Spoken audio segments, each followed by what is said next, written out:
Yo, what's up? Welcome back to another reaction video. Today we are reacting to how the Dutch created the Netherlands. Yep. I'm actually curious about this. So yeah, They're so similar though. Germany, Netherlands. Yeah, like Romania. it's like an European country as well. Yeah. So yeah, if you guys are looking forward to this one, make sure to smash the subscribe button, like the video, comment if you want to see the channel, and let's get right into the video. I guess even Italy looks like almost the same as well. Yeah. Goes that God created the earth, but the Dutch created the Netherlands.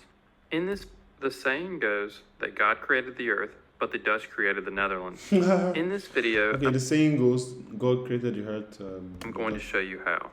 Today, in 2021, the Netherlands looks like this, but in 1300, it looked like this. Today, about half the Netherlands is reclaimed land. The inhabitants of this land, that is today modern-day Netherlands, have been reclaiming land since at least the 14th century. Some of it was reclaimed by draining lakes, but most of it was acquired by taking it back from the sea. But it hasn't been easy. It's taken generations of engineers, many failures, and at least 600 years worth of experimentation for the country to finally be winning its war against the sea. Wow. The country Win its war against the sea? 600 years. sits on the coast of the North Sea and is extremely low in elevation, the lowest country in Europe. The Netherlands doesn't even have a single mountain. Its tallest point stands at just over 1,000 feet. Okay, yeah, we saw this. Wow. Have we forgotten? That's what I said. It's flat. Yeah. The name Netherlands itself literally means lowland in Dutch. Today, Poland. 26% of the country sits below sea level, and only about half of the country sits more than 1 meter above sea level. The country also lies along the delta of several major European rivers. Combined, these physical characteristics have made the Netherlands into one of the most flood-prone countries in the world. Some of these floods resulted in tens of thousands of deaths. One flood in 1530, known as St. Felix's Flood, killed over 100,000 people. Damn! These floods, combined with wind, caused the Netherlands coastline to change constantly, and at times quite dramatically. St. Felix's Flood washed 18 villages into the sea, leaving one city 18 villages. stranded on an island. Before that too was eventually abandoned due to flooding in the following years. But the Dutch fought back. They built dikes to protect the land from being lost. They built what? And they took it. But the Dutch fought back. They built dikes to protect the land from being What's lost. dikes? Maybe like walls, like long walls like this. And they took it a step further and built what are called polders.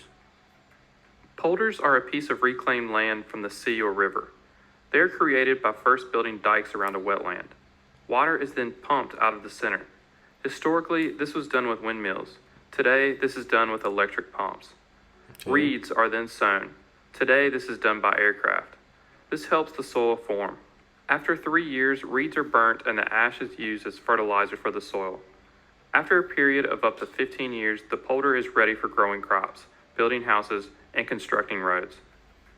These polders are continually maintained to keep from becoming waterlogged from ground and rainwater. Water is pumped out into canals or drained off through side gates. All of this draining causes these polders to sink further below sea level. Much of the Netherlands is covered in peat. When the peat is dehydrated, it exposes the peat to oxygen from the air, which causes it to decompose. From 1200 to 1900 AD, They were literally surrounded by water, bro. Dutch reclaimed a total of 1,285,000 acres from lakes But and imagine wanting to like just go to a nearby village or like market or something, then you have to use boats. the sea, but lost 1,400,000 acres of land to the Zuiderzee, a shallow bay of the North Sea. Over the next 100 years, the battle between the Dutch and the sea continued, but the Dutch would finally come out ahead by the end of the 20th century. But again, this wasn't without more hardship. In January of 1916, a winter storm broke dikes in several places along the Zuiderzee. At the same time, there was a food shortage due to World War I. This was enough for full public and government support to start what is known as the Zuiderzee Works. This project had 3 goals. 1. Protect the central Netherlands from the effects of the North Sea. 2. Improve water management by creating a freshwater lake from the former uncontrolled saltwater inlet. And 3. Increase the Dutch food supply by development and cultivation of new agricultural land. The first two goals were accomplished with dikes.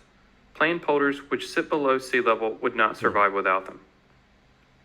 The first dike was built here and completed in 1924. The second and largest here. 10,000 workers created this 32-kilometer long and 90-meter wide dike. It rises to 7.25 meters above sea level with an incline of 25% on each side and was completed in 1932. Fresh river water continued to flow and soon flushed out the salt water, creating the freshwater lake. Today, this freshwater lake functions as a large reservoir, serving as a source for both agriculture and drinking water. This altered environment has had an impact upon the fish and plant ecosystems. The original fishing for herring, anchovies, and flounder has been replaced by freshwater fisheries, chiefly for eels. The change has also been beneficial for Dutch boats, as the freshwater significantly reduces rusting of the hulls. There is also far less buildup of marine growth, so boats need far less coatings of toxic chemicals to keep the growth off. A third dike was built here, which was intended for a polder that was never built. The first polder of the project was a small prototype and was finished in 1929. 4 more massive polders followed suit, with the last one being completed in 1967. These 2 polders are now home to over 400,000 people in our its own province called Flevoland, which was officially formed in 1986. Though heavily populated, these polders stick to their original purpose of being mostly used as farmland. These polders have turned this small nation into the second largest food exporter in the world, only sitting behind the United States. Quite impressive for being the 16th densest country in the world and the densest country in Europe. Wow. But this modern engineering feat did not end the Netherlands' troubles in the southern Delta region.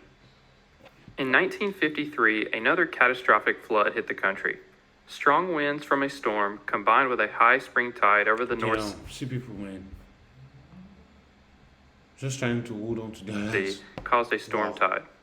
The combination of wind, high tide, and low pressure overwhelmed most sea defenses, breaching dikes and flooding land up to 18.5 feet above mean sea level. The flood caused widespread damage and 1,836 people in the Netherlands were killed. Caused widespread damage and 1,836 people in the Netherlands. Sorry, how do you know the exact amount of people that died? Missing people, dead, another. Were killed, most of which were in the areas that already relied on sea defenses but had failed.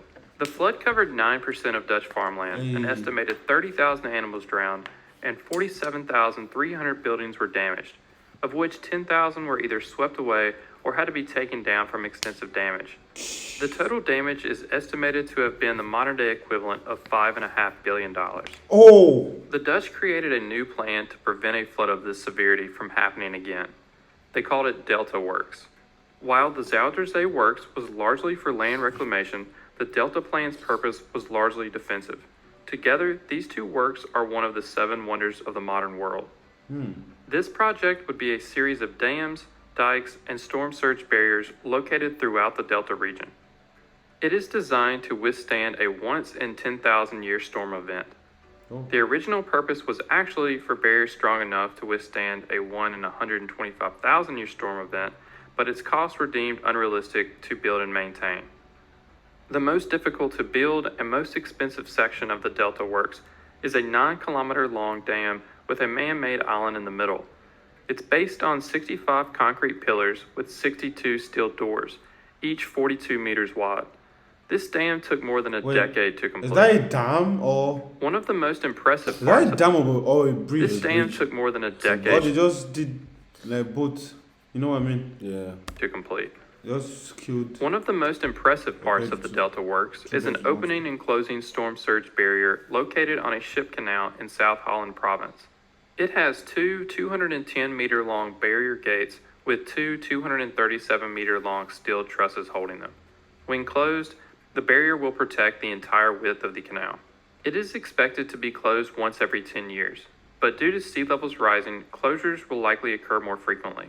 The entire Delta Works project took over 40 years to complete, finishing in 1997. Hypothetically, if all of the dikes in the Netherlands failed, it would look like this.